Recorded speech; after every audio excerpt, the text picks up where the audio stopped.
추수감사주일을 맞았습니다. 우리 추수감사주일의 이 유래는 사실 우리가 출애굽기 하면서도 우리가 확인한 바가 있습니다.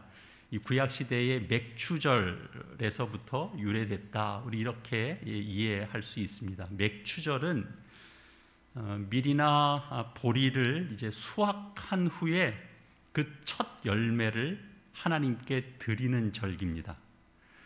그런데 좀 더 가깝게 가까운 유래로 생각해 보자면 이 북미 대륙을 개척한 이 청교도들로부터 유래됐다, 그렇게 이야기할 수 있습니다.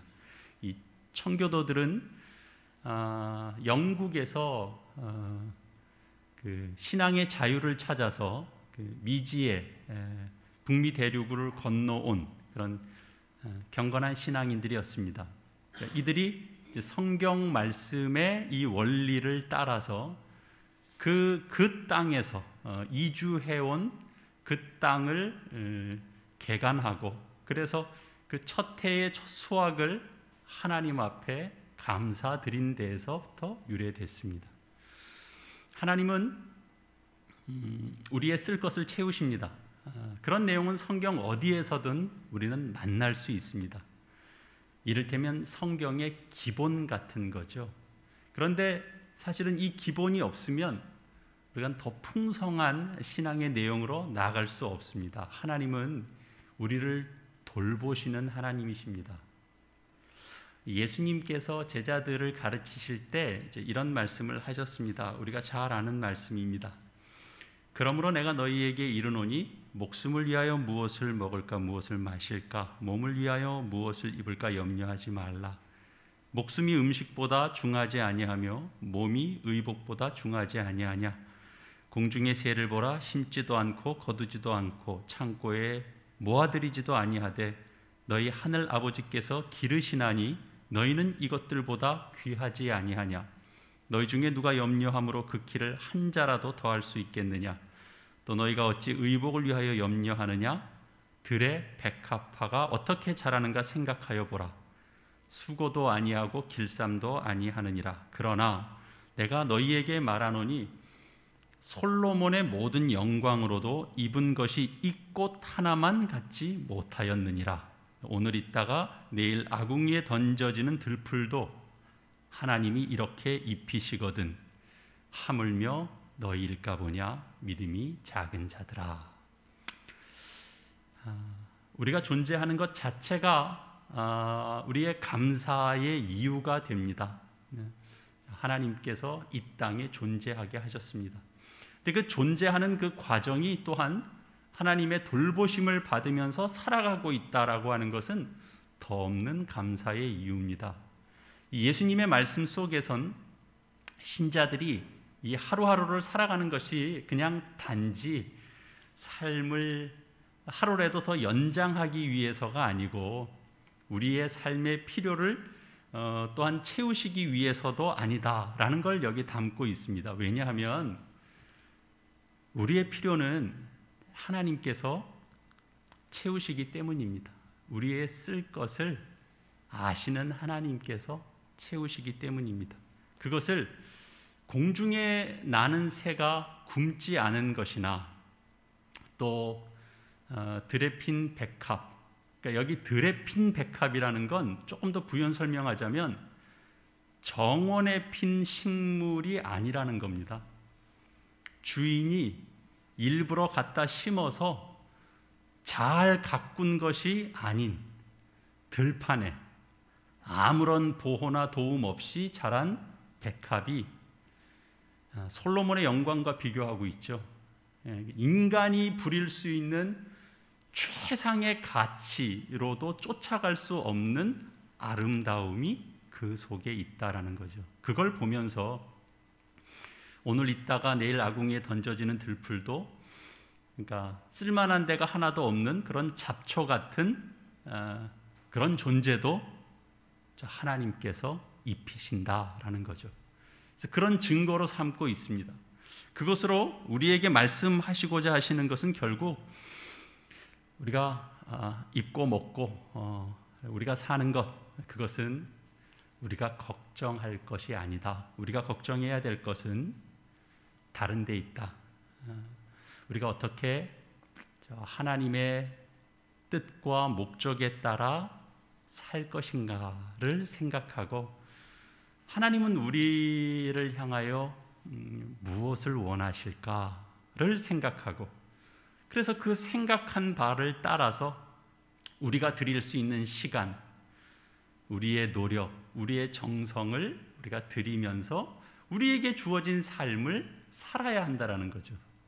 예수님의 가르침은 거기에 있습니다. 그러니까 공중에 나는 새와 들의 백합은 바로 이런 증인 노릇을 하고 있는 거죠.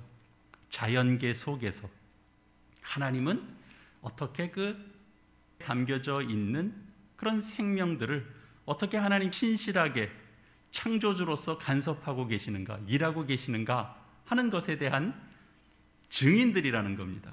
그렇다면 하나님께서 더 귀하게 여기시고, 그리고 우리 자녀 삼으신 하나님의 백성들에 대해서는 하나님이 얼마나 더 신실하게 하나님이 가지신 그 목적에 따라서 보호하시겠는가 하는 것이 예수님의 가르침 속에서 이렇게 대조가 되고 있습니다. 추수감사절은 해마다 반복됩니다. 매년 가을이 오면 가을에는 수확을 얻게 됩니다. 이 결실의 계절이 오면 하나님께서 이 세상 만물 속에 어떻게 통치하셨는가를 우리가 확인하면서 하나님의 그 신실하심, 오늘 이 본문 속에서 확인하고 있는 것처럼 약속을, 그 언약을 지키시는 하나님의 공의로움을 우리가 깨닫게 됩니다. 우리는 세상에 사실 아무것도 태어날 때서부터 가지고 태어나지 않았습니다. 우리는 다 빈손으로 왔다가 빈손으로 돌아갑니다. 그래서 인생은 나그네 길이라고 말할 수 있습니다. 그러니까 이런 내용도 우리가 신앙 없이 단순히 인생은 나그네 길이라고 확인하게 되면 그거는 이제 허무밖에 느낄 게 없죠. 우리는 태어날 때 아무것도 가지고 태어난 것이 아니니 갈 때도 우리는 아무것도 가져갈 게 없는 인생이다. 우리는 그냥 나그네 인생이다. 그러면 쉽게는 이제 허무감 같은 걸 느끼게 됩니다. 그러나 신자에게는 이 내용이 다른 내용이 됩니다. 어떤 내용이냐 하면, 인생의 목적은 그냥 이 세상의 것을 어떻게든 더 많이 가지기 위해서 싸우는 인생이 아니다. 그런 내용으로 우리는 받아들이게 되는 거죠. 세상의 것이 우리의 어떤 목적이나 가치에 중요한 그런 내용이 될 수 없다라는 거죠. 우리의 모든 목적과 가치는 이 세상 속에 있는 것이 아니라 하늘에 있죠. 하늘 창고에 우리는 쌓아두죠. 그 일을 위하여 오늘 이 땅에서 해야 할 몫은 있죠. 그러나 이 땅의 것을 우리가 열심히 차지한다고 해서 그것이 하늘 창고에 쌓아지지는 않습니다. 이 세상의 자랑과 가치는 아무리 욕심내봐야 아까 예수님 말씀 속에서, 그 가르침 속에서 보면 솔로몬을 비유하고 있는 백합 하나만도 못한 것이 됩니다. 우리가 어떤 일에 대해서 소유가 좀 적고 난 왜 이렇게 부족하지, 이렇게 결핍을 느낀다고 할지라도 오늘 있다가 내일 아궁이에 던져지는 들풀도 하나님께서 이렇게 입히시거든 하물며 너희일까 보냐 라는 말씀을 우리가 늘 마음에 담아야 됩니다. 그리고 그 믿음을 가져야 됩니다. 세상에서 결핍을 느끼고 또 불만과 그리고 걱정에 쌓여 있다면 사실 이건 역시도 신자의 어떤 모습, 위치, 신자에 대한 이해나 가치, 이런 데서 뭔가 놓치고 있는 것이 아니겠는가, 이런 생각을 해봐야 됩니다. 의로운 분노가 분명히 있을 수 있습니다만, 그러나 신자는 이 땅에서 늘 불만이 가득 찬 채로 살아갈 수는 없습니다. 그런 차원에서 하나님은 우리에게 봄, 여름, 가을, 겨울을 주시고 그리고 가을에는 수확을 하도록 합니다. 이것이 바로 우리가 한 해 동안 살아오면서 우리가 수고하고 그 애쓴 것에 대한 이제 하나님께서 그 은혜 가운데 결실하게 하시는 내용들입니다. 그러나 더 중요한 것은 하나님의 다스림 속에서 이 하나님의 자녀로서의 어떤 믿음과 소원 속에서 그 일이 어떻게 하나님의 그 신실하심 속에서 이루어지고 있는가를 우리가 확인해야 됩니다. 알아야 됩니다. 느껴야 됩니다. 그리고 우리의 입으로 고백할 수 있어야 됩니다. 늘 그 말씀은 성경 속에서만 있고 내 삶 속에서는 확인되어지지 않는 내용이다라고 하면 올해 추수감사절의 감사는 늘 다른 사람 몫이고 나는 감사할 수 있는 게 아무것도 없고 그렇게 되겠죠. 그 빌립보서 4장에는 대단히 이제 유명한 말씀이 나오죠. 우리가 다 아는 말씀 오늘 좀 확인하겠습니다. 빌립보서 4장에 보면 내가 주 안에서 크게 기뻐함은 너희가 나를 생각하던 것이 이제 다시 싹이 나미니 너희가 또한 이를 위하여 생각은 하였으나 기회가 없었느니라. 내가 궁핍함으로 말하는 것이 아니니라. 어떤 형편에서든지 나는 자족하기를 배웠노니 나는 비천에 처할 줄도 알고 풍부에 처할 줄도 알아. 모든 일 곧 배부름과 배고픔과 풍부와 궁핍에도 처할 줄 아는 일체의 비결을 배웠노라. 내게 능력 주시는 자 안에서 내가 모든 것을 할 수 있느니라. 빌립보서 4장 10절에서 13절 말씀이죠. 근데 이 마지막에 있는 이 내용 우리 크리스찬들이 너무 많이 인용하는 말씀이죠. 내게 능력 주시는 자 안에서 내가 모든 것을 할 수 있다라고 하는 이 말씀을 우리가 좀 잘못 이해하면 신앙이라는 이름으로 여기 내게 능력 주시는 자 안에서 내가 모든 것을 할 수 있다. 내가 가지고 있는 세상 욕심을 내게 능력 주시는 자 안에서 마음껏 얻어낼 수 있다라고 하는 마치 무슨 비법처럼 주문처럼 무슨 열쇠처럼 그렇게 생각할 수 있습니다. 그러나 우리가 좀 이해하는 바대로 빌립보서는 바울이 세상 것 다 보란듯하게 쥐고 있을 때 쓴 서신이 아닙니다. 바울이 어디 있을 때 쓴 서신이죠? 감옥에 갇혀 있을 때 쓴 서신입니다. 그러니까 아주 이렇게 극심한 고난 가운데 있을 때 이 고백을 담은 겁니다. 이 고백을 담아서 교회에 전한 겁니다.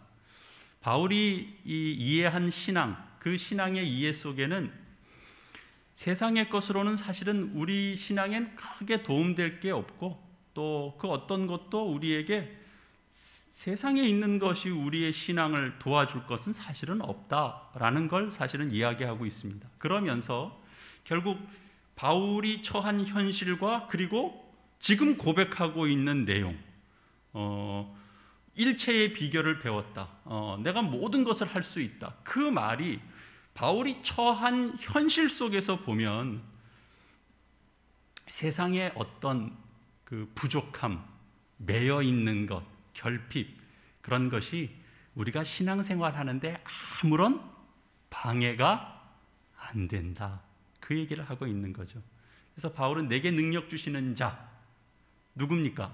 곧 예수 그리스도 안에서 우리 그 아버지 되시는 하나님의 그 약속과 그 복주심이 어디에만 있냐 하면 바로 내게 능력 주시는 자, 그 예수 그리스도 안에만 있지 다른 데는 없다라는 겁니다. 세상 속에는 없다라는 겁니다. 그런 차원에서 우리가 풍부하거나 궁핍하다거나 하는 건 전혀 문제가 되지 않을 뿐만 아니라 풍부하면 풍부한 대로 풍부하면 안 된다 그런 얘기가 아닙니다. 풍부하면 풍부한 대로 궁핍하면 궁핍한 대로 하나님은 다 힘을 주십니다.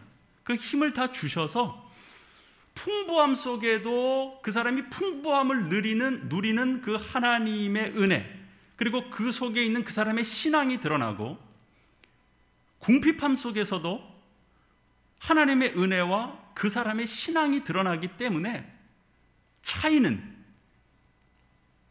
전혀 없다는 겁니다. 풍부함 속에서 드러나는 그 신앙과 궁핍함 속에서 드러나는 그 신앙이 하등의 차이가 없습니다.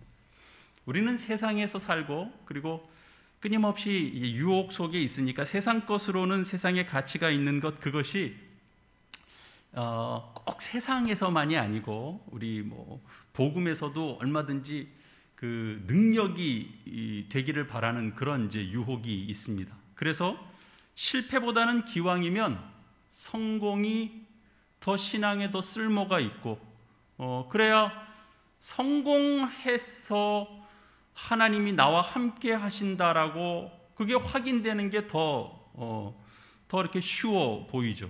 그래서 우리의 소원이 이루어지지 않고 우리의 필요가 기대만큼 잘 채워지지 않을 때는 자꾸 의심이 가죠. 이게 내가 하나님의 사람이 아닌가? 아니면 하나님께서는 나한테는 별 관심을 안 두시는가? 이런 시험이 찾아오게 됩니다. 근데 그 빌립보서 내용 속에서도 보면요, 사실 제가 참 좋아하는 대목이 빌립보서 1장과 4장 내용입니다. 빌립보서 전체가 다 참 귀한 말씀입니다만, 빌립보서 1장을 딱 열면 사실은 거기 이제 갇혀 있으면서 사도 바울이 이 서신의 이 말문을 열기 시작하는데, 그 감옥에 갇혀 있는 것 자체가 왜 그런 거냐면, 바울이 로마 시민권자잖아요. 그래서 바울은 로마 황제에게 재판을 받을 권리가 있습니다. 그래서 자신이 로마 시민권자라는 것을 드러냈기 때문에 다른 데서 함부로 재판을 받았다가 나중에 온팡 뒤집어 쓸 수 있으니까 이게 그 로마로 압송되어 온 겁니다. 그래서 로마에 이제 갇힙니다. 근데 이렇게 압송되어 온 그런 과정 속에서 결국은 로마의 고위직에 있는 사람들, 또 더 나아가서 로마 황제에게까지도 복음이 전파되는 계기가 됩니다. 또 많은 사람들이 사실은 그가 이렇게 잡혀왔다라는 이유 때문에 관심이 생겼습니다. 저 사람은 왜 잡혀온 건가? 그런 것부터 시작해서, 그래서 사실은 이제 그 로마가 기독교 국이 되는, 이제 정식 국가의 종교가 되는 일에 사실은 이런 과정들이 적지 않은 기초가 됐다라는 것을 우리는 역사 속에서 알 수 있습니다. 그러나 이 일에 있어서 가장 큰 문제는 뭐냐면, 바울을 따르고 추종했던 사람들이 낙심했다라는 일이겠죠. 근데 또 반대한 자들은, 바울한테 시기심을 느꼈던 사람들은, 그런 사람들도 또 오해가 있었습니다. 일단 그 낙심한 자들은, 우리가 따랐던 그 바울 선생님이 하나님의 정말 귀한 종인데, 아니 그냥 옥에 갇혀서 아무 일도 못하고 이거 어떻게 하면 좋겠냐. 그러다가 이들이 무슨 생각을 해요? 우리가 따랐던 바울 선생이 옥에 갇혔으니 우리라도 나서서 복음을 전해야 되지 않겠습니까? 우리가 이러고 있어야 되겠습니까? 이러고 나섰죠. 그래서 복음 전파에 더 힘있게 뛰어들었죠. 반면에 바울을 시샘했던 무리들도 있잖아요. 그러니까 약간 바울 때문에 살짝 이 주도권 경쟁에서 좀 밀린 그런 무리들이 있었는데, 바울이 옥에 갇히니까 그거 봐라, 뭔가 하나님 앞에 잘못한 게 있으니까 저렇게 갇혔지, 거기가 진짜가 아니라 우리가 진짜라 그러면서 또 열심히 있게 복음을 전했죠. 그래서 한쪽은 어떤 그 사랑과 열심으로 받은 은혜를 갚고자 하는 열심으로 복음 전하는 일에 나섰고, 다른 한쪽은 그걸 틈을 타서 또 이제 괴롭게 하기 위한 것이라고 이제 성경표현은 되어 있습니다만, 그렇게 복음 전파에 더 열을 냈습니다. 이때 더 열심히 복음을 전해서 우리 이름을 좀 드러내자, 이런 마음이 있었겠죠. 그런데 바울은 어떻게 했다고 되어 있습니까? 빌립보서에서 바울은 그 일을 다 기뻐했습니다. 우리는 어땠을까요? 우리는 싸웠죠. 그건 말이 안 되죠. 전도를 해도 어떻게 그렇게 전도를 해? 야, 누구를 깎아내리면서 자기들만 더 드러나겠다고 전도를 해? 그게 무슨 전도야? 그게 무슨 기독교야? 그러고 막 싸웠을 겁니다. 이 무리하고 저 무리하고. 둘 다 근데 믿는 사람들인데. 근데 바울은 어떻죠? 아무렴은 어떠냐? 그러고 있습니다. 결국은 복음이 2배로 증거되고 있다라는 걸 난 느끼고 있다. 너희도 열심을 내고 있고 저쪽도 열심을 내고 있으니까 사실 따지고 보면 이게 따따블 아닌가요? 한 4배쯤 더 늘어난 거일 수도 있습니다. 그러니까 내가 열심히 있게, 내가 메인 몸이 아니라서 복음을 전하는 거나, 내가 묶여 있는 채지만 그러나 복음이 증거되고 있는 것이나, 이게 다 같은 거 아니냐, 그렇게 이야기하고 있죠. 그러니까 내가 살아 있어서 하나님께 영광을 드릴 수 있는 것이 있으면 그건 또 살 가치가 있고, 또 내가 묶여 있고, 또 내가 죽음으로 또 하나님 앞에서 영광을 드러낼 일이 있다면 받아들여야 될 일이다, 그렇게 이해하고 있는 겁니다. 이걸 이제 바울이 깨우치고 사나 죽으나 다 하나님의 영광을 위해서 산다, 이렇게 고백하고 있죠. 그러니까 바울이 말하는 풍부나 궁핍의 문제는 하나님께서 그렇게 이런 모양으로도 저런 모양으로도 쓸 수 있다, 그런 문제지 그것 자체가 중요한 내용은 아닙니다. 무슨 얘기인지 아시겠죠? 예. 풍부여야만 된다, 궁핍은 안 된다가 아니고, 그건 다 모양의 문제입니다. 하나님이 일하시는 데는 하등의 제한을 받지 않습니다. 또 하나님의 영광을 드러내는데도 하나의 제약을 받지 않습니다. 우리 감사절을 맞이하면서 한 해 동안 신앙생활 열심히 했더니 하나님께서 열심히 신앙생활한 여러분들에게 복도 많이 주셨네요. 짝짝짝짝 좋죠. 근데 사실 그런 것도 가만히 따지고 보면 성경의 초점에서는 사실 좀 비껴나 있는 겁니다. 그냥 우리 식구들끼리는 얼마든지 박수 칠 수 있지만, 그걸 정말 열심히 일했더니 하나님이 복을 주셨다고 박수를 치면, 아니 올해는 결산을 해보니까 마이너스인데 난 뭐지? 이렇게 될 수밖에 없죠. 그건 엄밀한 의미에서는 신앙을 설명하는 것이 되지 못합니다. 하나님은 우리가 못난 모습으로 있을 때도 하나님은 많이 은혜를 주셨습니다. 생각 없이 살 때가 더 순탄했을 수도 있죠. 그래서 그때는 생각 없이 살았는데 또 하나님이 은혜를 주시기도 하고, 또 힘들 때는 잘 풀린 건 아닌데 어떤 시간을 많이 가졌냐면 생각도 많이 하고 기도도 많이 하고 나 자신도 돌아보고, 그런 은혜가 있는 겁니다. 그러니까 어려움을 겪었을 때 훨씬 더 신앙은 더 내가 자랐구나, 이걸 누구나 다 고백하거든요.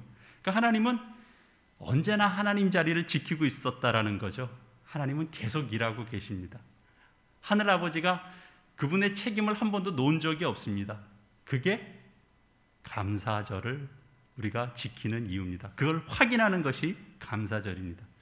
우리는 봄, 여름, 가을, 겨울 이 순서를 하나님이 어기지 않습니다.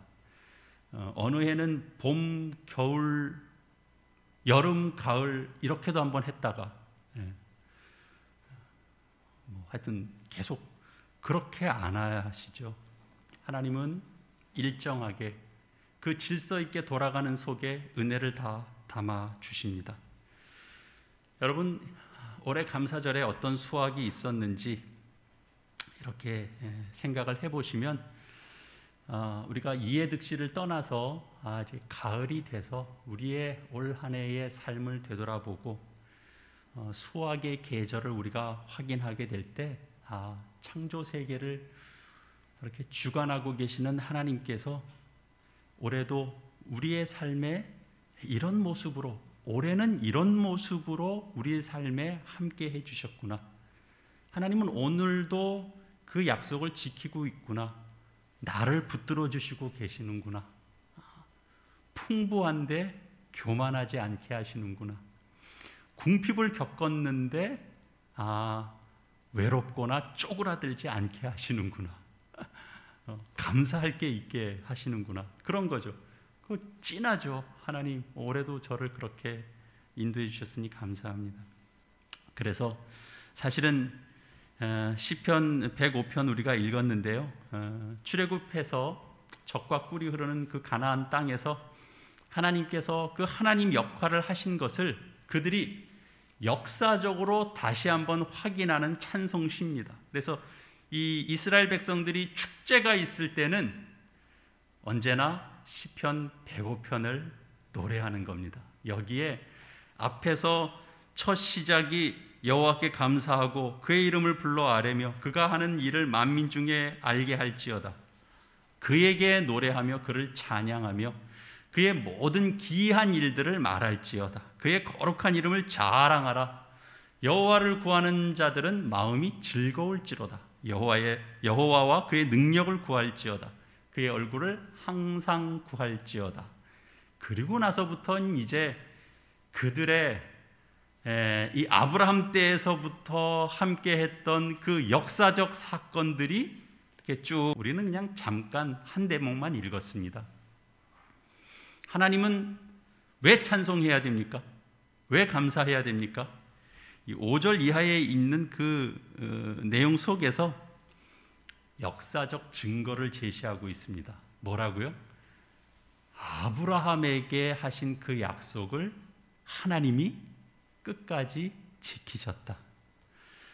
그건 아브라함 한 사람에게서만 일어난 일이 아니고 아브라함에게 하신 약속이 그 아브라함의 자손들인 이스라엘에게 다 그 은혜가 이어졌다. 그 약속을 지키셔서 바로의 손에서 건져내시고 홍해를 가르시고 그 마른 땅을 건너게 하시고 만나와 메추라기로 먹이시고 그리고 약속의 땅까지 인도해 주셨다. 그런 거죠. 그 역사적 사건이 있잖아요. 그래서 그 역사적 사건을 노래하는 겁니다. 그리고 하나님은 오늘도 그렇게 일하신 하나님이 오늘도 우리와 함께 하신다. 그렇게 노래하는 거죠. 이스라엘 백성들이. 그러면 우리는 이 시편 105편을 노래하는 성도들보다 훨씬 비교도 안 되는 역사적 증거를 가지고 있죠. 우리를 위하여 그의 아들이 이 땅에 오셨고 우리를 위하여 십자가에 죽으셨습니다. 그리고 우리를 구원하시고 부활하시기 위하여 또 부활하셔서 우리를 구원해 주셨습니다. 그리고 교회로 우리를 묶어 주셨습니다. 그리스도를 머리로 한 몸으로 우리를 다 묶어 주셨습니다. 그래서 우리는 그와 생을 함께하는 그런 복된 존재가 됐습니다. 그 영원한 약속을 이제 확인해서 어떻게 이스라엘을 이렇게 지키시는가, 그들이 그런 것들을 확인하면서 그들이 견뎠다면 우리는 더 놀라운 걸 갖고 있다라는 거죠. 우리는 내가 하나님 몰랐을 때, 나는 그냥 죄인으로 살 때, 그때 하나님께서 나를 지명해서 선택해서 불러주셔서 그의 자녀 삼아 주셨다라는 겁니다. 내가 잘하고 있을 때 하나님이 부르신 게 아니고 내가 죄인 됐을 때, 내가 하나님에 대해서 알지 못할 때 우리는 그 역사적 사건을 가지고 있는 사람들입니다. 그래서 우리는 이렇게 절기를 맞으면 하나님의 하나님 되심을 확인하고, 그렇지, 살짝 잊혀졌던 어떤 것들을 다시 한번 기억하며 하나님 앞에서 감사하는 겁니다. 여러분 상황에 따라서 올해는 여러 해와 비교해 보면 참 감사한 한 해다라고 고백할 수도 있고, 유독 올해는 불평이 많이 나왔던 한 해였을 수 있습니다. 저에게 물어보면 저도 올해는 좀 불평이 많이 나왔던 한 해입니다. 그러나 그것과는 상관없이 감사할 수 있습니다. 하나님께서 일하심이 지금도 이어지고 있다라고 하는 믿음은 전혀 흔들리지 않기 때문입니다. 눈으로 보이는 것 때문에 불평은 나올 수 있죠. 그러나 그것이 우리의 믿음을 흔들 수는 없습니다. 감사와 그 감사를 고백하는 것은 이 사도 바울이 말한 것처럼 바로 우리가 살아있으나 죽으나 다 하나님께서 영광을 받으실 것을 우리가 알기 때문입니다. 우리의 신앙 고백은 의무나 책임이기 이전에 하나님이 우리의 고백을 받으시기에 정말 합당하고 충분하신 분이시다라는 그런 이해와 확인 속에서 우리는 이 감사절을 맞이해야 합니다. 말씀을 마치면서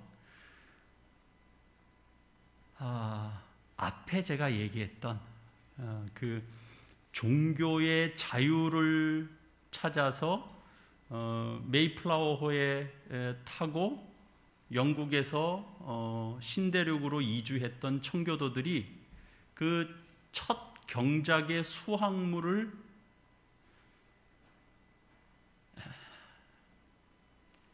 하나님 앞에 감사로 드렸던 것이 우리에게 있어서는 가장 가깝게는 추수감사절의 유래가 됐다라고 나눴습니다. 그 첫 해에 생각해 보십시오. 이주했던 첫 해입니다. 먹고 잘 살았겠습니까?